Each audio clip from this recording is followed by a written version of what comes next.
어서 오세요. 안녕하십니까. 네, 오늘 시장에서 눈에 띄었던 종목들 OX로 먼저 정리하고 마감을 살 종목 전해드리겠습니다. 첫 번째 종목부터 만나보시죠. 아모레퍼시픽인데 사실 이 한 회사만 보는 게 아니라 저는 화장품에 대한 투자 의견을 여쭤보고 싶었어요. 리오프닝 섹터에서 가장 마지막으로 지금 강한 힘을 보여주고 있는 것 같은데 두 분이라면 더 들고 가시겠습니까? 매도하시겠습니까? OX 주시죠. 여기서 의견이 나뉘어졌는데요. 유창희 대표님. 네. 아모레퍼시픽이라 X입니까? 화장품이라 X입니까? 아모레퍼시픽이라서 X인 것도 있고요. 네. 화장품 자체가 그렇게 강하지 않을 것 같다 생각을 좀 하고 있습니다. 무슨 얘기냐면 리오프닝에 대한 어떻게 보면 끝판왕이 화장품이 될 수 있다는 기대감은 전 충분히 가져갈 수 있다 생각하고 있어요. 그래서 중소형 화장품사들 충분히 추가적인 상승 나올 수 있는데 이게 추세로 갈 수 있을지 여부는 봐야 된다는 것이죠. 화장품사들 실적 자체가 그렇게 썩 좋은 것도 아니고, 그리고 중국 코로나 봉쇄 이런 부분들 때문에 지금 재고 부담 이런 부분들이 좀 이슈가 좀 있거든요. 그러니까 원재료가 좀 부족해지는 부분들. 그래서 그런 전체로 봤을 때 아직까지는 국내의 리오프닝 이슈 때문에 화장품주들이 계속 오르기에는 저는 조금 약간 아쉬운 감이 좀 있지 않을까 생각하고 있습니다. 이 화장품주의 그 상승이 지속되느냐에 대해서는 많은 분들의 의견이 좀 나뉘어집니다. 두 분의 의견도 OX로 좀 나뉘어졌으니까요. 참고해 보시고요. 두 번째, 해성 DS로 넘어가죠. 올해 실적 계속 좋아하실까요? 사실 그 실적에 대한 기대는 지금 주가에 어느 정도 반영이 되는데 지금부터가 승부인 것 같습니다. 두 분의 의견 열어보죠. 여기서도 나뉘어집니다. 박정수 대표님은 X인데 이 회사의 실적에 대한 의구심입니까? 아니면은 그 실적 좋아. 근데 다 반영이 됐다 이겁니까? 그렇죠. 다 반영이 된 겁니다. 실적은 좋지만.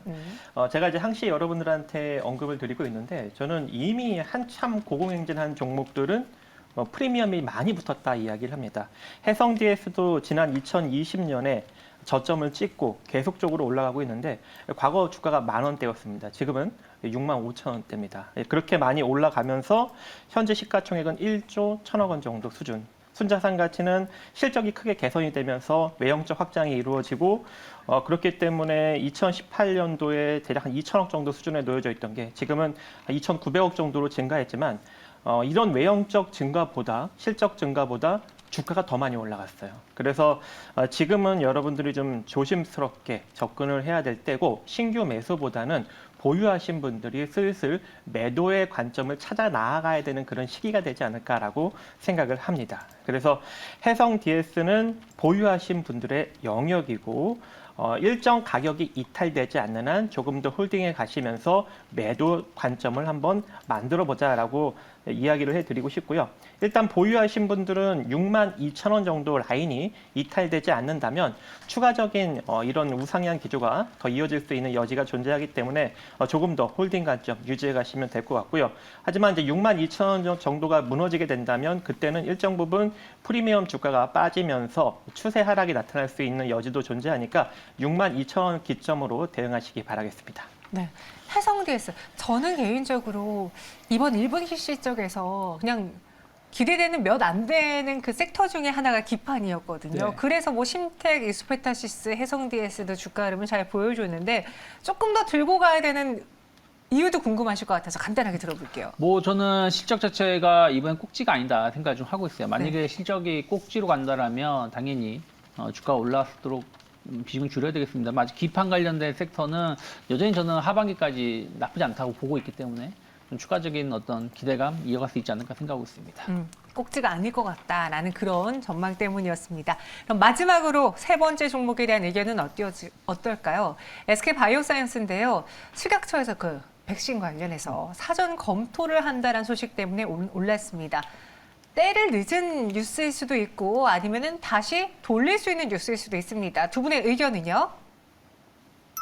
오늘은 세 가지 종목 다 좀 의견이 분분할 수밖에 없는 종목이긴 했어요. 또 여기서도 나뉘어졌는데 저는 의외인 게 박정수 대표님이 여기서 오를 줄 거라고는 생각을 못 했거든요. 네. 이게 네. 당연히 고평가죠. 고평가긴 한데 고점 대비 좀 많이 밀렸습니다. 그래서 이제는 기술적 반등력이 좀 나타나지 않을까라고 기대를 해보고 있고 2021년 8월에 36만 원을 찍었던 주가가 어느덧 13만 원대까지 밀렸어요. 그리고 그 밀리는 와중에 제대로 된 반등이 한 번도 일어나지 않았거든요. 근데 이번에 이 사전 검토, 특히 식약처가 국내 코로나19 백신 사전 검토를 나선 게 이번이 처음이고 사전 검토만 잘 이루어진다면 이제 품목 허가 단계까지 나아갈 수 있기 때문에 이 이슈가 이제 시작일 거라고 저는 생각을 합니다. 그래서 SK 바이오사이언스 손절 라인만 여러분들이 좀 잘 잡고 대응을 하시면 크게 문제가 없을 거로 일단 보여지고 있는데요. 오늘도 저점은 이제 13만 4천 원 정도 라인을 딱 다졌거든요. 그래서 이 13만 4천 원이 크게 이탈되지 않는 한 우리가 13만 4천 원 이하로 좀 분할 매수 관점으로 갈 수 있을 것 같고 손절 라인은 한 13만 원 정도 짧게 잡고 대응하시면 될 것 같아요. 하지만 이 상태로 이제 반등력이 나온다면 단기적으로 이제 저항으로 부딪히는 자리가 14만 6천 원 정도 라인, 그리고 이 14만 6천 원 정도 라인이 돌파가 된다면 그때는 좀 일정 부분 이제 기술적 반등력이 비율 라인만큼 나타날 수 있는 여지가 존재하는데 그렇게 된다면 우리가 비율 라인으로 최소한의 반등력을 볼 수 있는 자리가 16만 6천 원 정도 라인이 됩니다. 그래서 1차적으로 14만 6천 원 정도 매도 관점 한번 체크해 보시고 돌파가 된다면 16만 6천 원 정도 자리까지 노려보는 전략은 괜찮을 거다라고 판단이 되고 있습니다. 알겠습니다. 네, 두 분의 의견 오늘 좀 달라서 저희가 다 들어보고 싶었는데 시간 관계상 마감의 산다도 들어봐야 되니까 다음 코너로 넘어가 볼게요. 내일을 위해서 오늘장 마감에 어떤 종목을 살까요? 이 키워드로 들어가 봤습니다. 거리두기 해제와 봄바람이 휘날리며 키워드만 봤을 때 두 분이 뭔가 좀 비슷한 그런 관점으로 접근했을 것 같은데 맞는지 열어보도록 할게요. 코스메카 코리아, 그리고 여긴 정말 바람하고 관련된 이게 봄바람에서는 뭐 나가 놀아야 되는 건 줄 알았는데 그냥 바람이었습니다. 동국 SNC 마감에 사야 되는 이유는 정말 봄바람 때문입니까? 네, 뭐 바람이 불면 풍력의 효율도 좋아지겠죠. 네. 네. 뭐 딱히 봄 느낌을 좀 가지고 싶어서 내용을 정했고요. 네. 일단 뭐 우크라이나 사태가 계속 장기화되다 보니까 지금 유가가 다시 106불, 107달러대로 좀 상회하고 있는 부분들이 있죠. 에너지 가격 이슈들은 결국에는 관련 대체 산업을 관심을 가질 수밖에 없고 저는 원전보다는 신재생 에너지 쪽이 계속해서 주목을 받을 수밖에 없다. 다만 이제 이게 태양광이냐 풍력이냐의 구분인데 저는 풍력 쪽이 좀 더 강하지 않을까 생각을 좀 하고 있어요. 해상 풍력이든 설치할 수 있는 공간들이 많이 있기 때문에 그래서 유럽 같은 경우도 2030년도까지 480기가와트급의 풍력을 설치를 좀 앞두고 있고 또 동국 SNC 같은 경우는 미국 향 관련해서의 매출 증가도 상당히 기대가 되고 있습니다. 또 우리나라도 지금 풍력 쪽에 대해서 계속해서 투자에 대한 얘기가 나오고 있는 부분들 보신다면 저는 계속해서 좀 주목해 보실 필요가 있지 않을까 생각 좀 하고 있습니다. 네, 동국 SNC 지금 풍력과 함께 우리가 봐야 되는 종목이다. 사실 태양광 풍력주들이 연초에 좀 반짝 올랐다가 다시 좀 밀리는 모습이었는데요. 여기서 접근한다면 가격으로는 어떻게 볼까요? 네, 뭐 기술적으로 본다라면 지금 고점은 낮아지고 저점은 높아지고 있고요. 한 삼각수렴의 거의 끝자락이다 생각을 좀 하고 있어요. 그러면 저는 한 5,700원을 크게 이탈하지 않는다라면 분할 매수 충분히 가능하다 생각하고 있고요. 일단 단기 목표가는 직전 고점대 언저리 한 7,000원 정도를 열어놓고 접근해 보시면 좋지 않을까 생각하고 있습니다. 알겠습니다. 종가에 매수해 보겠고요. 목표 주가 7,000원, 손절가는 5,700원입니다. 봄바람 그리고 리오프닝에서도 화장품 코스메카 코리아를 이야기해 주셨는데 오늘 뭐 여러 경제 방송에서 코스메카 이야기가 많이 언급됐나 봐요. 저희 채팅방에 오늘 이야기 많이 나오네요라고 올려주셨는데 그만큼 또 좋은 거는 왜 그러냐면요. 네. 제가 화장품주를 네. 이렇게 싹 훑어봤거든요. 네. 근데 좀 실적이 안 좋은 회사들이 상당히 많잖아요. 그렇죠. 근데 코스메카 코리아가 실적이 좋음에도 불구하고 안 갖고. 자본총계 대비 시가총액이 낮더라고요. 그래서 제가 한번 소개해 드릴까 합니다. 자, 코스메카 코리아 같은 경우에는 이제 화장품 OEM, ODM 전문 기업이고요. 그리고 최근에 이 국내 최초로 3중 이 기능성 비비크림을 국내 최초로 개발을 했고 거기에 이제 잉글우드랩을 종속회사로 보유하고 있는 회사이고 이 TS 샴푸 유명하죠. 이 TS 샴푸를 만들고 있는 이 TS 트릴리온이 이 TS 바디 샴푸를 이 중국 티몰에 판매를 했는데 최근 들어서 이게 품절 사태가 일어났다고 합니다. 그래서 이 관련 제품을 지금 OEM 생산을 하고 있는 이 코스메카 코리아가 지금 일정 부분 뒤늦게 부각을 받을 수 있지 않을까라고 생각을 하고 있고 제가 이제 주목을 해본 거는 바로 이제 재무제표죠. 보시면은 매년 지금 재무제표상 매출이 지금 상승이 나타나고 있습니다. 2018년에 3천억 원에 그리고 영업이익은 98억이었던 회사가 현재 2022년에는 4천억 넘게 매출이 지금 성장할 수 있는 여력이 밝혀지고 있고 거기다가 영업이익도 200억을 훌쩍 뛰어넘고 있는 그런 상황이어서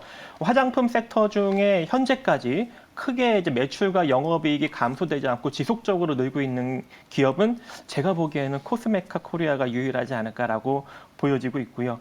그로 인해서 부채 비율이 지속적으로 감소하고 있고 자산이 증가하고 있는 기업인데 다른 이제 화장품 관련 기업들은 본연의 자본총계 대비 시가총액이 높게 형성돼 있는 반면 네. 현재 이 코스메카 코리아는 지배자본총계가 1,422억인데 현재 시가총액은 1,693억으로 본연의 자산 가치 대비 그렇게 크게 부각을 받지 못하고 있어요. 그래서 지금부터 우상향 기조를 본격적으로 만들어가지 않을까라고 생각을 하고 있고 월봉상 흐름을 보면 지난 2018년 5월에 무려 49,000원 정도의 주가를 찍었던 회사였는데 어느덧 5,000원까지 빠졌다가 이제 15,000원 정도 자리까지 기본적 반등력이 장기적 관점에서 나온 상황입니다. 하지만 이 15,800원을 이제 본격적으로 돌파를 하게 된다면 22,000원 정도 38.2% 구간까지 반등이 나올 수 있기 때문에 우리가 약간 중기적 관점으로 22,000원 정도 자리까지 바라볼 수 있는 여력, 실적 성장성과 같이 맞물려서 바라볼 수 있지 않을까라고 생각을 하고 있고 이제 2주가 지나면 이제 본격적으로 마스크도 해제될 수 있는 가능성이 존재하겠죠. 그렇게 된다면은 더욱더 이 코스메카 코리아의 주가 탄력성이 좋아지지 않을까라고 기대하고 있습니다. 네. 가격은요? 네. 그래서 가격은 현재 가격 이하로 여러분들이 좀 분할 매수 관점으로 가시면 좋을 것 같고요. 손절가는 14,900원 정도 제시해드리고 목표가는 22,000원 정도 제시해드리도록 하겠습니다. 네. 코스메카 코리아까지 확인해봤고요. 동시호가 함께 하셨습니다.